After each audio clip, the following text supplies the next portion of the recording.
भर्तरी जी ने पूरे विश्व में ऐलान कर दिया मैं उसे पटरानी बनाऊंगा जो मुझे पसंद आ जाए।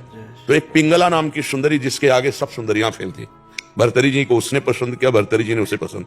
अब वो तो कोई साधारण पुरुष तो थे नहीं, तो उन्होंने कहा कुछ वर्ष में राजकाज बिल्कुल नहीं करूंगा। विक्रमादित्य महान बलशाली राजा थे, उनके छोटे भाई थे, उनको राजपद दे दिया और कहा मैं केवल देखूंगा भोग में है कितना सुख। अब रात दिन अच्छे अच्छे पदार्थ खाना चक्रवर्ती सम्राट थे पिंगला के साथ रहना।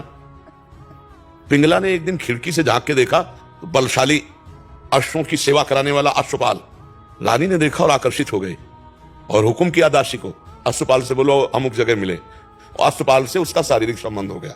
विक्रमादित्य ने को जब सूचना मिली, बहुत प्रवीण थी पिंगला, उसको भनक लग गई दासी के द्वारा कि विक्रमादित्य आपकी चाल को जान गया है।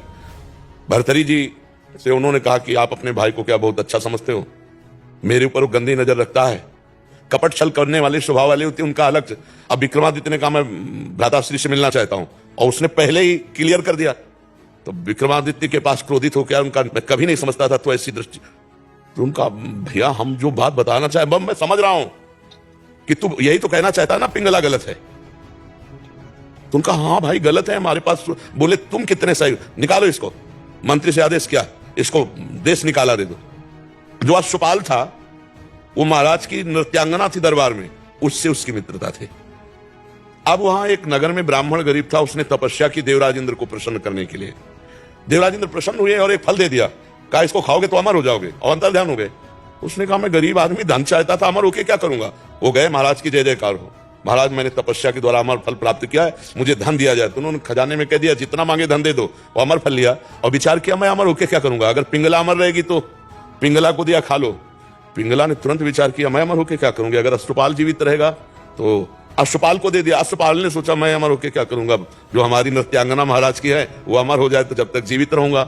नृत्यांगना ने सोचा मैं अमर होके क्या करूंगी महाराज को। उसने कहा महाराज ये अमर फल है, आप इसे पा लीजिए। उनका ये सच्ची बता तुझे अमर फल कहां से मिला। बोले महाराज ये हमारी दोस्ती है अश्वपाल से। अश्वपाल को बुलाया तो कांप रहा था पहले से, अगर तू सत्य बोल देगा तो तुझे क्षमा कर देंगे, बिल्कुल कोई दंड। बोले महाराज पिंगला जी ने दिया। महाराज भर्तरी के होश उड़ गए, मुझ चक्रवर्ती सम्राट से वो खुश नहीं। पिंगला को बुलाया सभा में, आज सभा में उतर के गए, पूरी सभा लगी हुई थी। उनका देखो ब्राह्मण ने अमर फल दिया था, पिंगला ने खाया, मैं तलवार से इसे काटूंगा ये मरेगी नहीं।